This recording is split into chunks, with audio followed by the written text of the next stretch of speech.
समंदर पार पाकिस्तानी मईशत की बैकबोन हुकूमती हदफ से भी ज्यादा ज़र मुबादला पाकिस्तान भेज दिया। गुज़श्ता माली साल के दौरान 41 अरब 60 करोड़ डॉलर वतन बेचकर रिकॉर्ड बना दिया। एक साल में 8.6% का बड़ा इजाफा हुआ। पाकिस्तान की तरक्की की शरह 4% हदफ से कम 3.7% रहेगी। एशियाई तरक्याती बैंक की पेशगोई रिपोर्ट के मुताबिक महंगाई की औसतन शरह 7.2% से बढ़कर 8.3% तक पहुंचने का इम्कान है। और मुल्क की sea food export 56 crore dollar की रिकॉर्ड सतह पर पहुंच गई। फ्रोजन फिश 10 करोड़ डॉलर के साथ सरफहरिस्त। बड़ी मार्केटों में चीन, जापान, जनूबी कोरिया, यूएई, सऊदी अरब, अमरीका शामिल है। और आपको जिक्र करेंगे गैर मुल्की करेंसीज का। इंटरबैंक में डॉलर की कदर में रोज की तरह आज भी 1 पैसे की कमी देखी गई, जिसके बाद इसकी कीमत 278 रुपये 6 पैसे पर आ गई। यूरो को देखें तो इसमें 17 पैसे का इजाफा देखा गया। फिर बरतानवी पाउंड 1 रुपया 30 पैसे महंगा हुआ, जिसके बाद इसकी कीमत 373 रुपये 6 पैसे पर आ गई।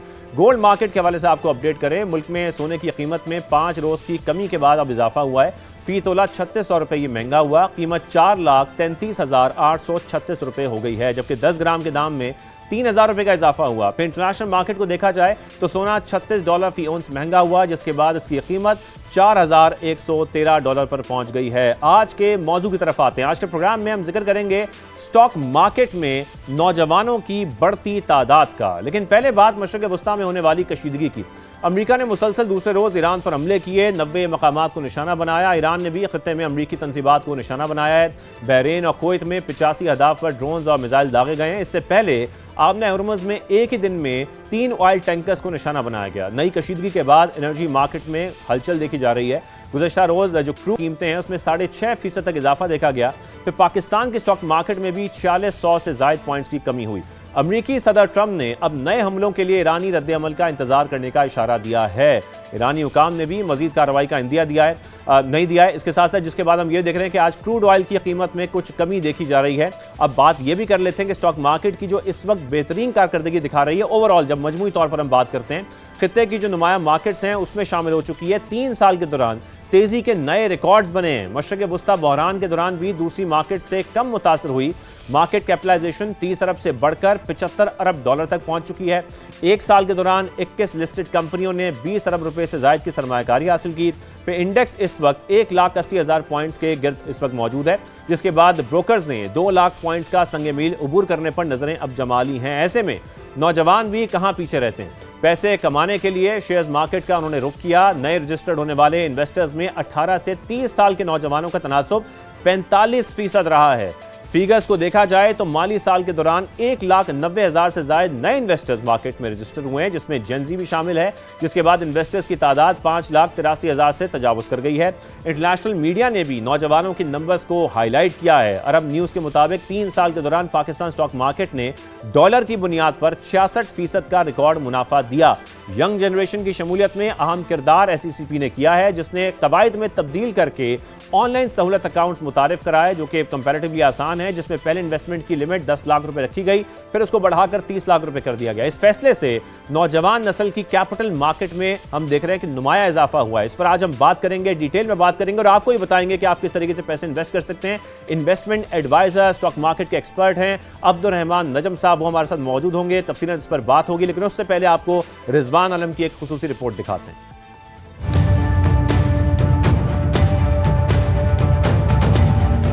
पाकिस्तान स्टॉक एक्सचेंज तेजी से मुल्की मईशत का हकीकी बैरोमीटर बनती जा रही है। चंद बरस पहले जहां हर माह सिर्फ 3 से 4 हजार नए अकाउंट्स खुलते थे, अब ये तादाद बढ़कर 20 से 25 हजार माहाना हो चुकी है। नए सरमायाकारों में सबसे बड़ी तादाद नौजवानों खुसूसन जेन ज़ी की है। सबसे बड़ी कामयाबी स्टॉक मार्केट की है कि लिक्विड इन्वेस्टमेंट है। अगर आपको अपनी इन्वेस्टमेंट वापस चाहिए, विड्रॉल करना है, तो आप आज रिक्वेस्ट फॉरवर्ड करते हैं और सेकंड डे आपको पेमेंट्स आपको मिल जाती है। 1 साल से पाकिस्तान स्टॉक मार्केट में नई तादाद में काफ़ी इन्वेस्टर्स आ रहे हैं। जो लेटेस्ट नंबर हैं लास्ट मंथ की अगर मैं बात कर लूँ तो 25,114 नए अकाउंट्स खुले हैं पाकिस्तान स्टॉक मार्केट में, जिसमें जेनजीज और मिलेनियल्स की तादाद आप देख लें तकरीबन 90% के लगभग है। नौजवान बड़ी तादाद में पाकिस्तान स्टॉक मार्केट आ रहे हैं। 2 साल कबल मुतारिफ कराया गया सहूलत अकाउंट स्टॉक मार्केट के लिए गेम चेंजर साबित हुआ। सिर्फ 1 साल में तकरीबन 2 लाख नए सरमायाकारों ने अकाउंट्स खुलवाए। सरमायाकारों की मजमूई तादाद 6 लाख के करीब पहुँच चुकी है। अब अब सरमायाकारी सिर्फ कराची और लाहौर तक महदूद नहीं रही, बल्कि मुल्क के मुख्तलिफ शहरों से भी बड़ी तादाद में लोग मार्केट का रुख कर रहे हैं। PSX ने और SECP ने एक बहुत अच्छी कोशिश की है, जिसकी वजह से आसान अकाउंट जो है, सहूलत अकाउंट जिसे कहते हैं, वो फ़ौरन ही आपका सिर्फ शनाख्ती कार्ड और बैंक अकाउंट होना ज़रूरी है। उसके पे आप ऑनलाइन भी एक्सेस कर सकते हैं और खोल सकते हैं। इसके लिए कोई भी आप स्टॉक एक्सचेंज की वेबसाइट पे जाके कोई भी ब्रोकर से आप रब्ता कर सकते हैं। ब्रोकर को हमें डेटा देना पड़ता है, अपना जो क्रेडेंशियल है, आपका जो सिग्नेचर, आपका जो मोबाइल नंबर, ईमेल एड्रेस और जो चीज़ें हैं, जो ज़रूरी चीज़ें हैं, वो आप उनको प्रोवाइड कर दें और आपका अकाउंट जो है विद इन 1 और 2 डेज़ के अंदर ये बहुत जल्दी ओपन हो जाता है और बहुत आसान और बहुत ही आप समझे ईजीएस्ट एंड फास्टेस्ट वे। रवां साल 11 नई कंपनियों ने IPOs के जरिए तकरीबन 20 अरब रुपए, जबकि लिस्टेड कंपनियों ने राइट शेयर्स के जरिए मजीद 20 अरब रुपए हासिल किए। माहिरीन के मुताबिक ये सरमायाकारों के बढ़ते हुए एतमाद का सबूत है। माहिरीन का कहना है कि अगर रेगुलेटरी निज़ाम मजीद आसान बनाया जाए और सरमायाकारी तक रसाई को सहल किया जाए तो पाकिस्तान स्टॉक एक्सचेंज मजीद तेजी से तरक्की कर सकती है। कैमरामैन इमरान खान के साथ सैयद रिजवान आलम, समा, कराची। तो इन्वेस्टमेंट एडवाइज़र अब्दुर्रहमान नजम साहब हमारे साथ मौजूद हैं। बहुत शुक्रिया अब्दुर्रहमान साहब हमें ज्वाइन करने के लिए। अब्दुर्रहमान साहब, आपका बड़ा अहम किरदार रहा है तमाम इन्वेस्टर्स को गाइड करने में, किस तरीके से पैसे इन्वेस्ट किए जा सकते हैं स्टॉक मार्केट में। लेकिन उस तरफ हम जाएंगे कि किस तरीके से पैसे इन्वेस्ट करने चाहिए, स्टेप बाय स्टेप हम चलेंगे। लेकिन उससे पहले, क्योंकि ज़ाहिर है इस वक्त जो जियोपॉलिटिकल टेंशंस हैं उसकी वजह से भी हम एक डिक्लाइन देख रहे हैं। मैं चाहता हूँ कि पहले हम ज़रा ओवरऑल स्टॉक मार्केट पर बात कर लें। इस वक्त अगर स्टॉक मार्केट को देखा जाए, आपको लग रहा है कि ये पैनिक सेलिंग की वजह से हम देख रहे हैं जो डिक्लाइन आ रहा है? बिस्मिल्लाहिर्रहमानिर्रहीम। बहुत शुक्रिया शादेब साहब फॉर मदु करने के लिए, और बड़ी ज़बरदस्त आपकी मैं रिपोर्ट भी सुन रहा था, बहुत ही मुफस्सिल और हर चीज़ आपने जो है उसको हाईलाइट भी किया। तो जो पॉइंट आप जैसे आजकल जो लेटेस्ट पॉइंट चल रहा है उस पे डिस्कशन जैसे स्टार्ट करते हैं, तो इस पर हमने बड़ी अच्छी एक लोगों को गाइड करने के लिए एक वीडियो भी बनाई थी कल अपने यूट्यूब चैनल पे। सो बेसिकली अगर आप पूरी जियोपॉलिटिकल एंगल को समझें तो इवन दो पाकिस्तान इस वॉर में ख़ुद इन्वॉल्व नहीं होता, लेकिन इस वॉर से क्योंकि ऑयल प्राइसेस बहुत ज़्यादा ऊपर नीचे होती हैं, स्ट्रेट ऑफ हॉर्मूज़ जो है वो एपी सेंटर बना हुआ है पूरी वॉर का, तो उससे जो है फिर हमारी इकोनॉमी पे थोड़ा सा इम्पैक्ट आता है फॉरवर्ड लुकिंग बेसिस पे। ऑयल, डीजल, पेट्रोल ये जो है थोड़े से महंगे हो जाते हैं, महंगाई इंक्रीज़ होने के चांसेस होते हैं। अब हम लोग बहुत बड़ा ऑयल इंपोर्टर भी हैं तो उसकी वजह से भी इम्पैक्ट आता है। इस वजह से इस क्राइसिस से हमारी स्टॉक मार्केट जो है वो रोज़ पे जो इम्पैक्ट आ रहा था उसको थोड़ा सा शो कर रही होती है। कल की जो एक्टिविटी थी, आज तो फिर भी जो है स्टॉक मार्केट जो है काफ़ी ज़्यादा स्टेबल रही, बल्कि काफ़ी इंटरेस्ट भी आ रहा था बायर्स का, वॉल्यूम्स भी ठीक थे।